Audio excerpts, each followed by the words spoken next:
which puts our country on a path to zero emissions.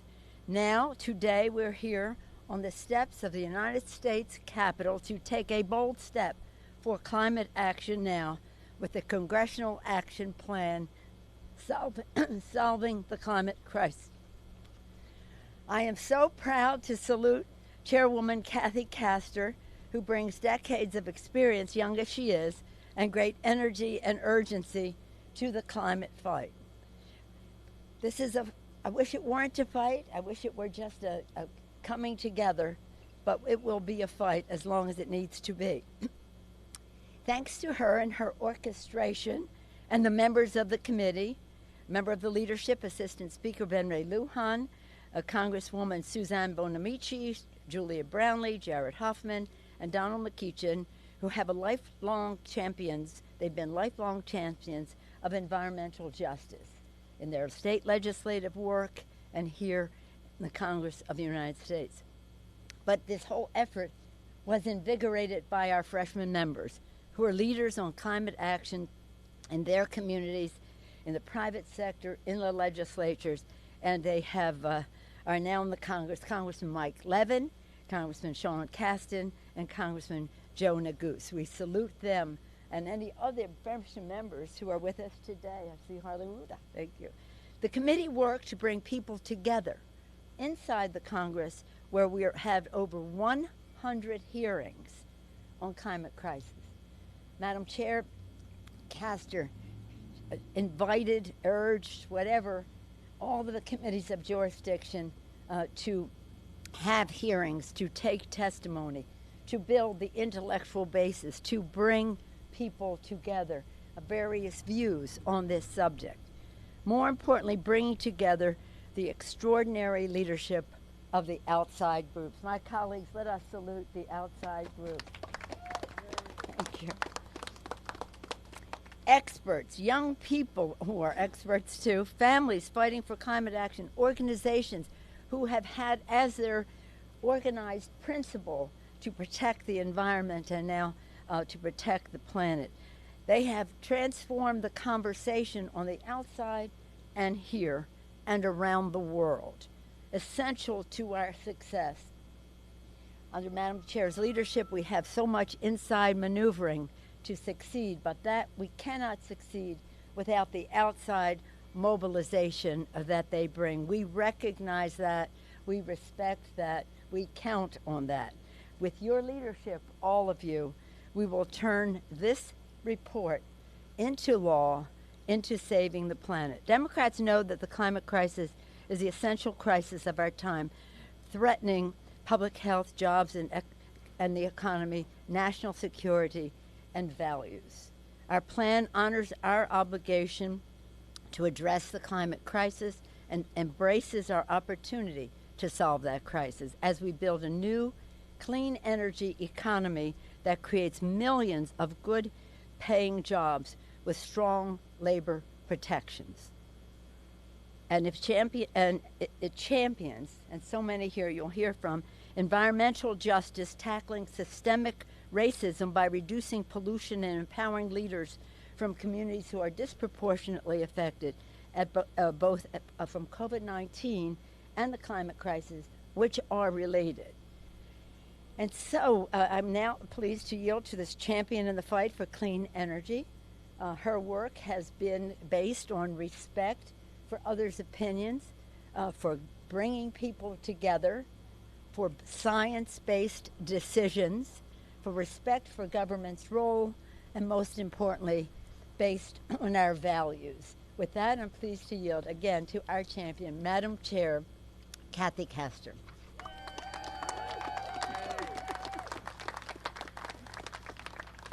Well, good morning, and thank you, Madam Speaker. Speaker Pelosi has been a champion for climate action for decades, and it's her faithful passion, diligence, dedication that has brought us to this moment.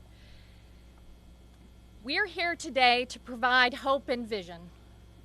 We are releasing a transformative roadmap for solving the climate crisis. We have a plan for building the 100% clean energy economy, and we are going to do it in an equitable and inclusive way. our task is urgent. The last 5 years are the hottest on record, and it's getting hotter. Greenhouse gases have accumulated in the atmosphere to the point where they are wreaking havoc and costing lives. The pollution and the costly impacts will get worse unless we act now, right now. But we have a plan, and it comes at a critical time. Our plan will put people back to work and rebuild in a way that benefits all of us. That means environmental justice, and our vulnerable communities are at the center of the solutions we propose. The health of our families and the air that we breathe are at the heart of our plan.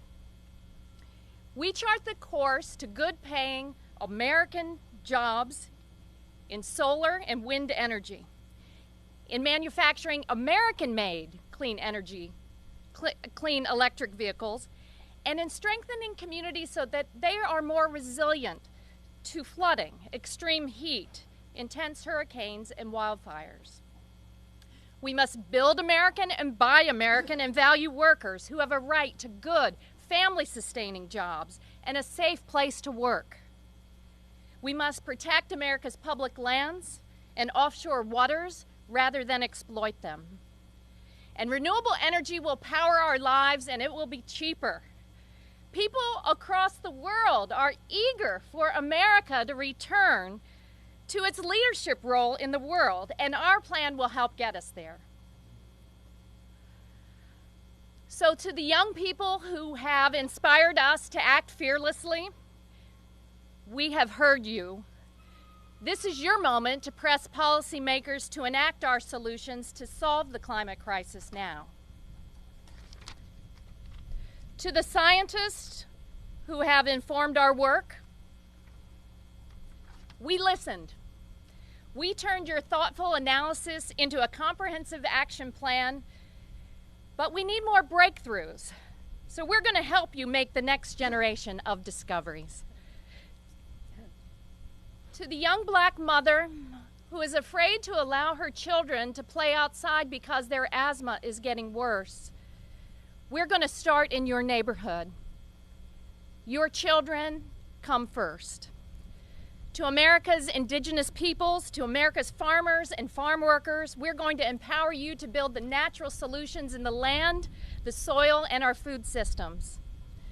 To the innovators and entrepreneurs, we will invest in you and your ideas for renewable energy, efficient homes, and advanced manufacturing. And to the faithful Americans who understand the moral responsibility we have to future generations, to God's creation, and the beautiful biodiversity of our planet, we need you to sing out with clarity at this moment. We cannot wait. Time is running out. America, this is good news. We have a plan to solve the climate crisis, and we can rebuild better and stronger. So at this time, I'd like to introduce my partner in arms, the great Assistant Speaker of the House of Representatives, a gentleman from New Mexico, Mr. Ben Ray Lujan.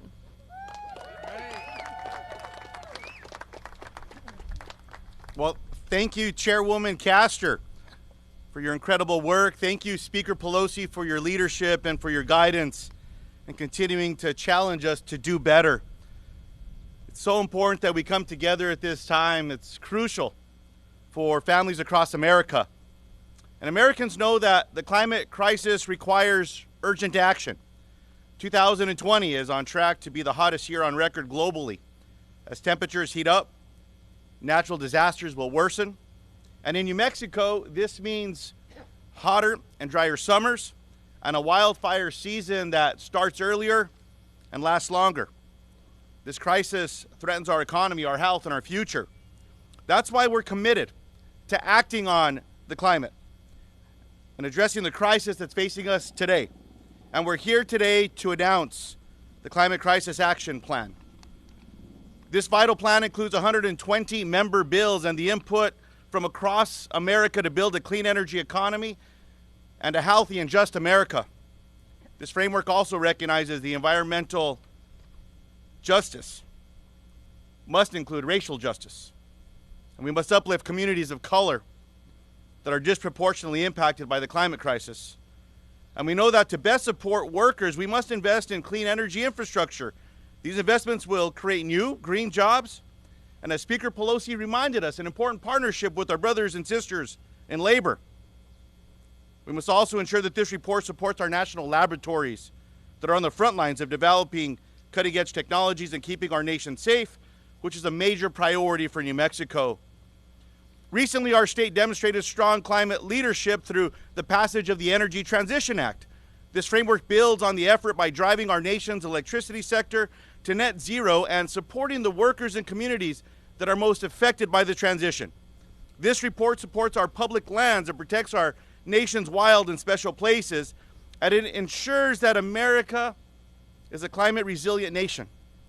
Many state, local, and tribal and territorial leaders are already taking steps to prepare their communities to address climate-related issues such as rising temperatures, damaging wildfires, persistent droughts, and more.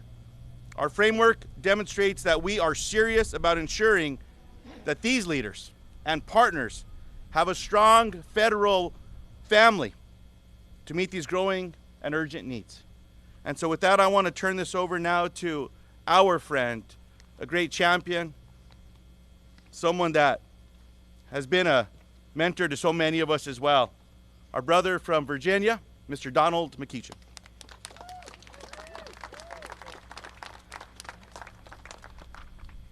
Good morning, and thank you, Ben Ray, for that kind introduction. Madam Speaker, thank you for your leadership in putting this committee together in the first instance, and to my dear friend, Chair Castor, thank you for all the wonderful work that you've done in marshaling this report together. People across our country are taking to the streets. They are demanding that this country live up to its founding principles of justice for all.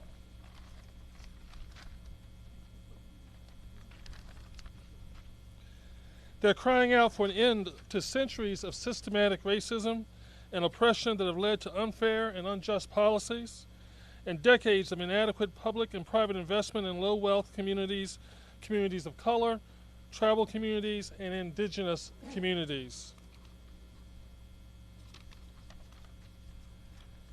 The same forces that are behind policies that ensure underserved communities are more likely to live on the front lines of our climate crisis and fence-line polluting industries, often without necessary resources to respond to the impacts nor the influence in the political process to promote equitable outcomes. To begin to address this reality, I worked alongside Chair Grahuva in environmental justice communities across the country to introduce the Environmental Justice for All Act. It was crafted by the people, for the people, to give environmental justice communities a voice and a means to fight back against the pollution that threatens their children and threatens their families. We spent the last year and a half listening and learning about the impacts of national policies on climate change and how they affect these communities across the country. We built, with their help, a community-led, community-driven process to address the needs and perspectives of environmental justice communities. We listened to the stories of these communities, stories that should never happen in the United States of America. Stories of families in New Jersey forced to walk through raw sewage following heavy rains to get to work and to get to school. Of generations of working class folks in Claremont, Delaware, who've awakened each morning to the sight of steel dust on their cars as they grapple with the effects of that same steel dust settling on their lungs. Of communities along the James River in my hometown of Richmond, Virginia, exposed to arsenic-laced toxic sludge from coal ash ponds linked to liver damage, kidney damage, and a variety of cancers. We are here today because we cannot and we must not hide these harsh truths. We are here today because for far too long the federal government has turned a blind eye to the impact of toxic pollution on the entire communities that we are discussing today. We've ignored the devastating effects on their health and their well-being. We cannot accept this reality any longer. We are here today because we have produced this wonderful climate crisis action plan. We have placed equity and justice at the center of the federal climate environmental policy. Our climate plan recognizes that if we are going to achieve true justice in our country, we must center frontline communities in our policymaking. We must meaningfully involve and value environmental justice communities and ensure that environmental justice is our future. Together, we can ensure a better, brighter, and more sustainable future for Americans across our country while delivering justice to the communities that have been long denied such justice. This climate action plan is the first step in delivering on that promise. And now, my friends, it is my pleasure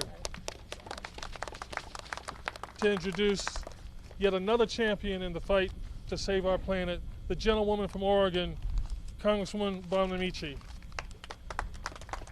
Thank you so much, Representative McEachin, for your work on environmental justice. Speaker Pelosi, for your vision and your years of advocacy for the environment. Chair Castor, for your leadership on the Select Committee. What an honor it has been to serve with so many talented, brilliant members to craft this bold, science-based, comprehensive climate action plan. And to all the advocates who are here and around the country, thank you. The climate crisis affects our entire country and economy, and it will take the entire country and the entire economy to address it. Climate solutions are economic solutions, and the solutions in this climate action plan will make our economy and our communities stronger, healthier, and fairer. At this time in our country, about 47 million people have filed for unemployment. Entire industries are on the brink. This climate action plan can help them transform and thrive. And in that transformation, we know that workers will continue to be on the front lines and they need our support. So we collaborated with labor leaders to craft this plan, which will create good-paying, high-quality jobs across the country, which we need now more than ever.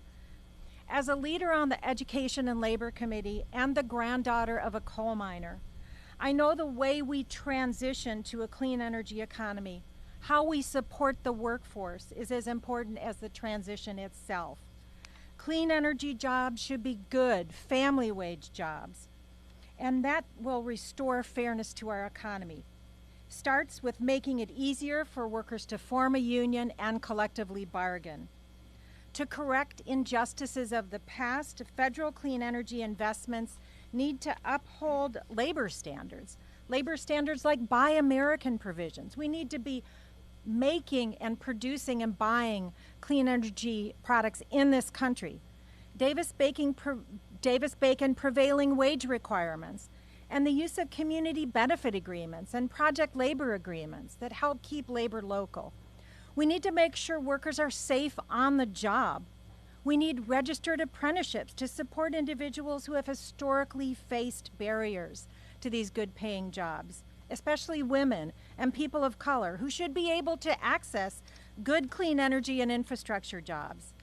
And importantly, critically, fossil fuel workers who risk becoming dislocated or displaced need targeted support services and resources, which will be provided through a National Economic Transition Office. Also, as co-chair of the House Oceans Caucus and Congressional Estuary Caucus, I am thrilled that the Climate Action Plan recognizes the power of our ocean to be part of the solution.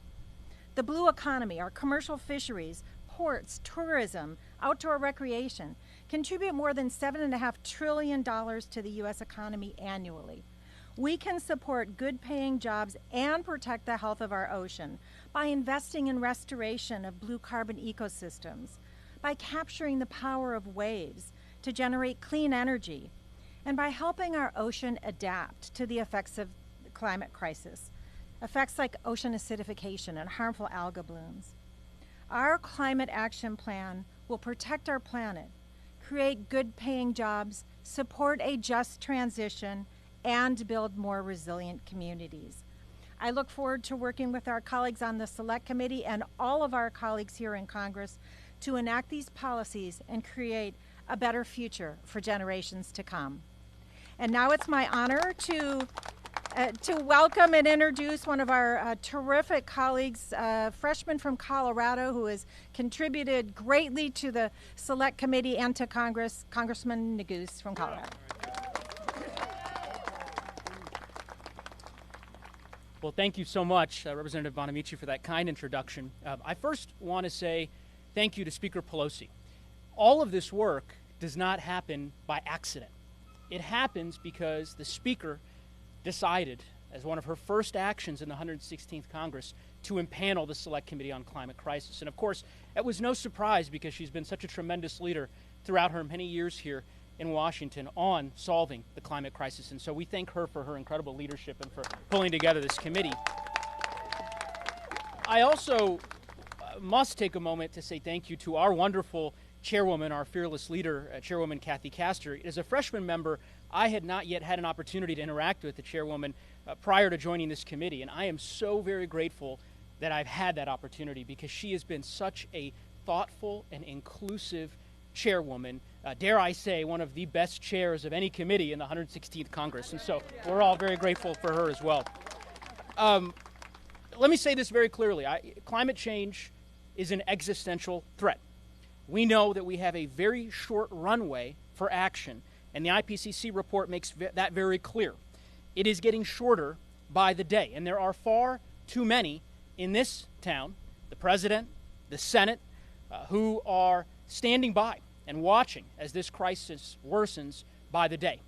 Thankfully, that is not the case in the House of Representatives under Democratic control, because today we are acting by providing a roadmap that will truly solve this crisis. And in my view and in the view of my colleagues, that starts by trusting the scientists. If we don't listen to the science, if we don't put our politics aside to unite around this one global issue, the consequences will be catastrophic. As a result, it's critical that we make proper investments in science, that we equip federal labs across our country who are engaged in groundbreaking work with access to modernized facilities, proper resources, and that we safeguard scientific integrity at all costs. Colorado, my home state, is home to some of the most world-renowned federal research labs and climate scientists, 30 federally funded research labs and joint institutes across the state. And I was so grateful for the opportunity to welcome the chairwoman and our colleagues on a bipartisan basis to Colorado for a field hearing last year. I'm grateful that the proposals I just mentioned are highlighted in the report, along with proposals to revitalize our nation's conservation corps, invest in regenerative agriculture, restore our forests, and protect the beautiful public lands in Colorado and throughout our nation. I will also say this, Assistant Speaker Ben Ray Lujan, future Senator Ben Ray Lujan, said it very well. In Colorado, as is the case in New Mexico, climate change is not abstract. It is not distant. We have witnessed the impacts on our lands, our forests, our farms, and in our national parks. We see rising temperatures, earlier snowmelt, increased flooding and erosion, more frequent wildfires, and we have experienced a disproportionate level of damaging climate-related disasters. But in Colorado, we've chosen to meet that crisis, and this crisis rather, with action. 15 towns and cities across our state, including half of them in my congressional district, have adopted 100% renewable electricity goals. We are a leader in zero-emission vehicles and clean energy jobs and home, again, to some of the nation's most renowned federal labs. It's time for Congress and our nation to follow this lead. And so I say to you all today that our work truly begins now. Now is the time to rebuild, to recover, with climate action at the core of our agenda, to initiate bold change, and to put the future of our children and the future of our planet at the center. The National Climate Action proposes a roadmap, and it's our job to make it a reality. Congress must swiftly act on these recommendations because there is simply no time to waste. And with that, I want to introduce my distinguished colleague from the great state of California, whose years of leadership in framing climate change as a national security issue fundamentally has been so critically important, Julia Brown.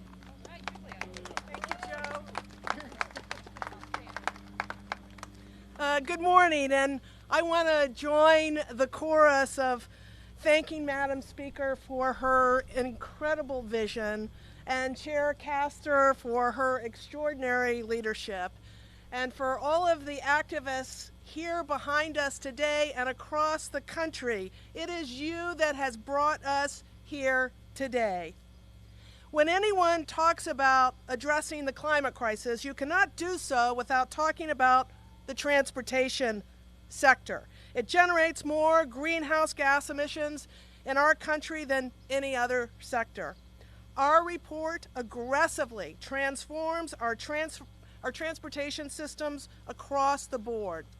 It not only pushes us to creatively rethink our approach to transportation in a way that will grow new businesses, boost our economy, and better position us as leaders in the global economy, but it does so with the understanding that smart transportation innovation means climate-focused transportation innovation.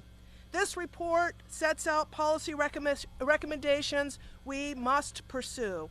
And I am extremely proud, as a member of both the Select Committee and the Transportation of Infrastructure Committee, that we have already put so many of these policy recommendations, which will be on the House floor this week in the Moving Forward Act.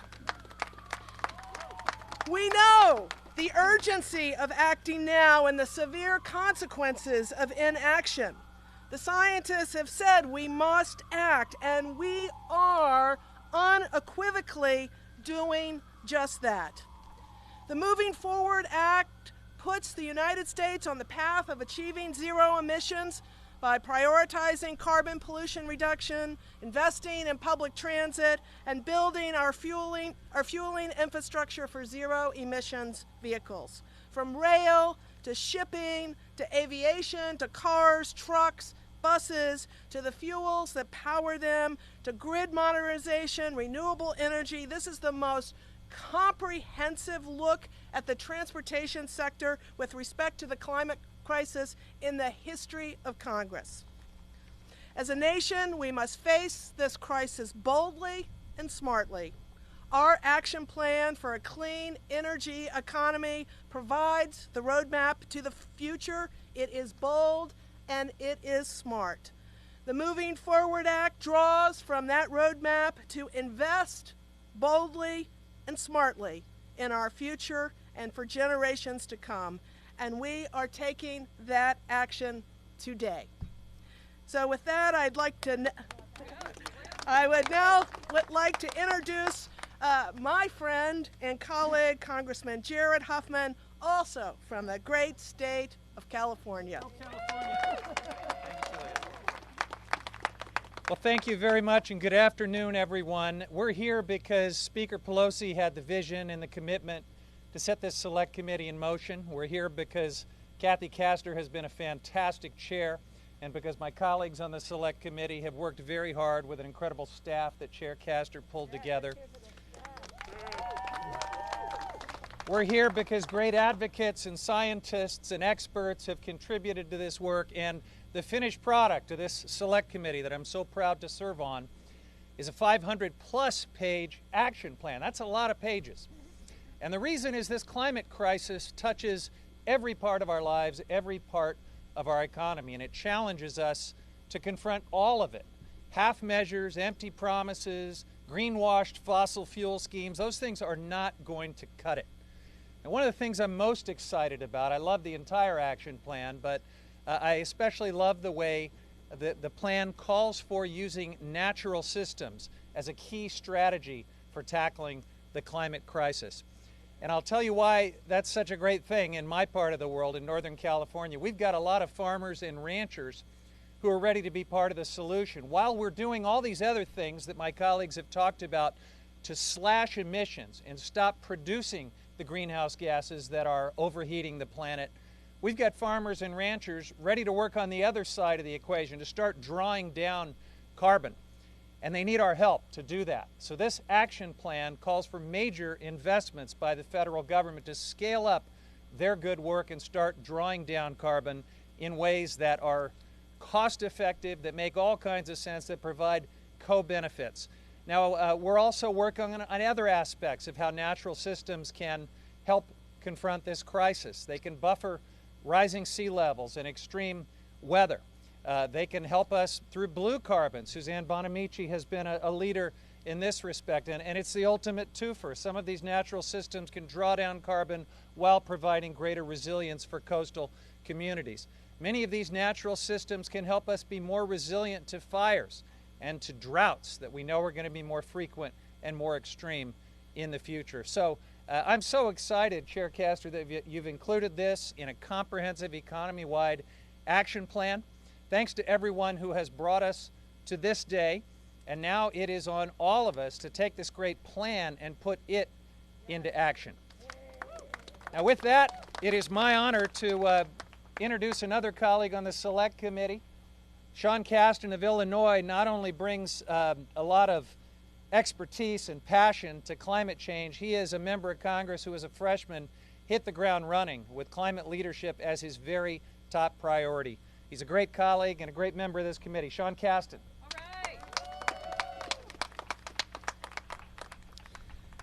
Thank you so much, Jared. But for climate change, I would not be here today. As many of you know, I spent 20 years in the clean energy industry before coming to Congress, 16 of them as the CEO of 2 different companies which were involved in the construction operation of more than 80 different clean energy plants. There are no thermodynamic laws, there are no economic laws that prevent us from building a lot more of those. But there are a lot of United States laws that get in the way. And the good news is that those are the only one of those 3 laws that you can change. I want to thank Chair Castor and Speaker Pelosi for giving the climate crisis the attention it deserves and for inviting me to serve on this committee. This report would not be possible without them. Carbon dioxide is a totally unique pollutant. It's the only one that costs you money to produce. You have to buy the fuel before you burn it. That means that reducing the amount of fuel it takes to provide us with our modern lifestyle will save us money and reduce pollution. Now, there's of course a role for new technology as well, but we have a massive opportunity to deploy existing technologies and at least double the efficiency with which we turn $1 of fuel into a lot of dollars of economic activity. Now, I don't say this out of some naivete. As much as I care about climate, most of my customers, most of my investors did not. They cared about earning a return on their investment. And if we in Congress apply that same economic self-interest to our energy and environmental policy, we will introduce massive growth and ensure a sustainable and clean future for our children. That's what this report does. It recognizes that our energy markets are not efficient. To the contrary, they're full of distortions that have caused businesses and households to misallocate capital for decades. Those distortions include things like the $650 billion a year we subsidize the fossil energy. They include things like the split incentive problem in the building space, cost plus utility regulation, and a consistent failure to consistently price externalities. This is our opportunity. Because in many cases, getting to a level playing field just requires removing the subsidies that are enjoyed by incumbent polluting participants. And when we level that playing field, the American consumer and the environment wins. Now, in this report, we recommend establishing a national climate bank to remove the financial barriers to capital-intensive energy projects. We recommend requiring publicly traded companies to disclose their climate-related exposure so that reward-seeking capital can better understand the risks they're taking on. Stripping oil and gas companies of market-distorting tax breaks, putting a price on carbon. None of those policies individually are silver bullets, but together they represent a serious and, more importantly, necessary approach to reducing our emissions.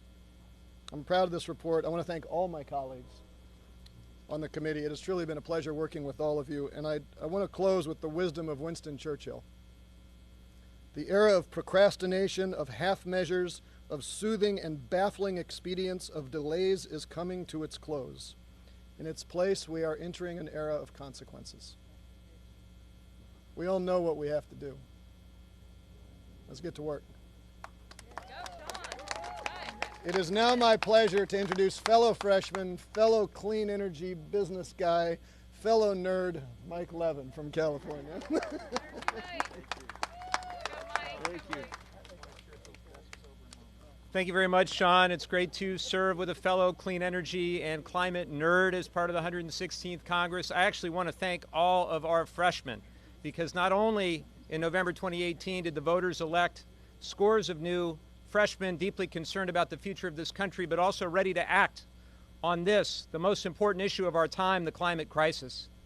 I want to thank our magnificent Speaker, Nancy Pelosi, a true climate champion, who has led the way, who has created this committee, and who saw fit to name me to the committee. I'm forever grateful for that. I'm also forever grateful to our amazing Chair, Chairwoman Castor. No easy task to bring together people of all backgrounds, all ideologies on this issue, to try to come to some common ground. And this report, thanks to her work and thanks to the work of our incredible staff back there, what an amazing job you've done compiling all of these amazing efforts from all backgrounds, all different parts of our caucus. Very, very proud of this work. This work will serve our country well in future years when we have someone who's just as committed to these issues at 1600 Pennsylvania Avenue, who will take the actions that we need, who will work with the Congress, not against the Congress, who will work with the scientists, not against the scientists. That's going to come soon enough. Absolutely. Long before I pursued public office, I was a clean energy advocate, and I knew then, just as I know now, that the solutions to the climate crisis are also solutions to the economic challenges that we face, and those are even more pronounced today than when I came to Congress because of the obvious circumstances that our country faces. In my home state of California, we've embraced ambitious measures to combat the climate crisis, and we've seen strong economic growth at the same time. In fact, I would argue those two things are directly complementary to one another. Last year, California supported more than 500,000 clean energy jobs in areas such as energy efficiency, renewable energy, and clean transportation.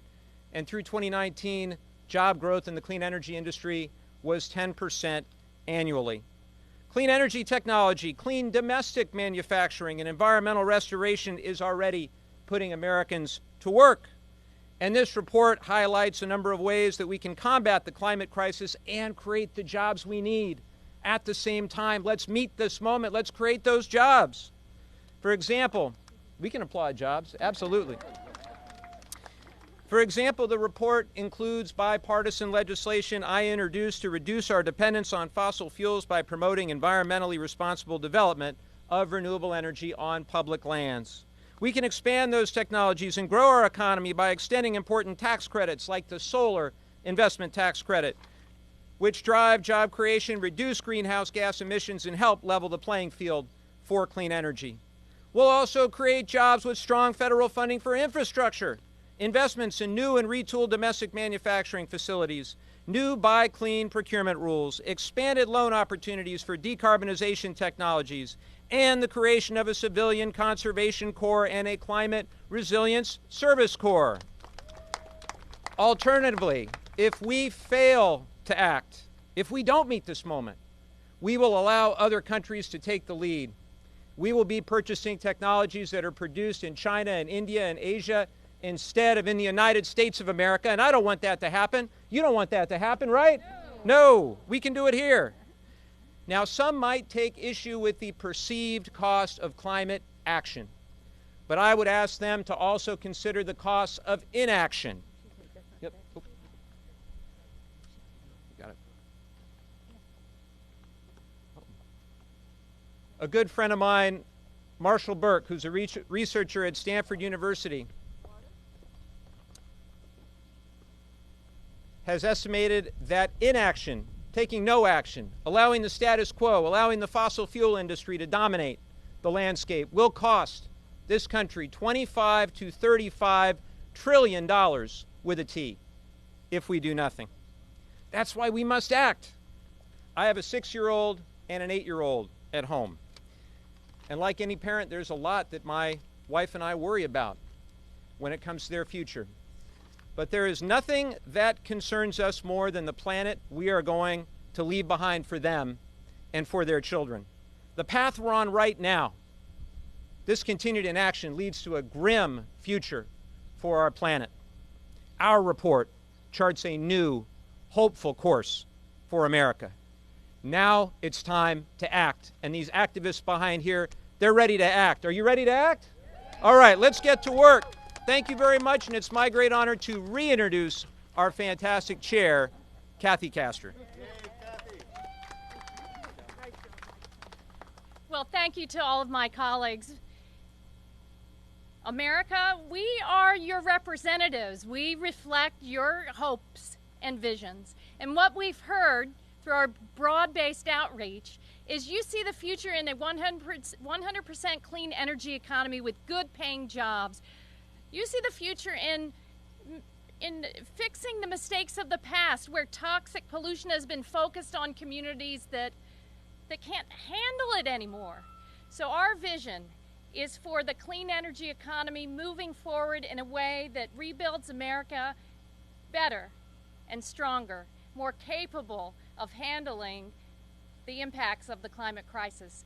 Go to @Climate Crisis, review our plan, help us push policymakers to enact these into law. Senate, I'm looking at you. We need you now more than ever. Thanks, everybody. Thank you.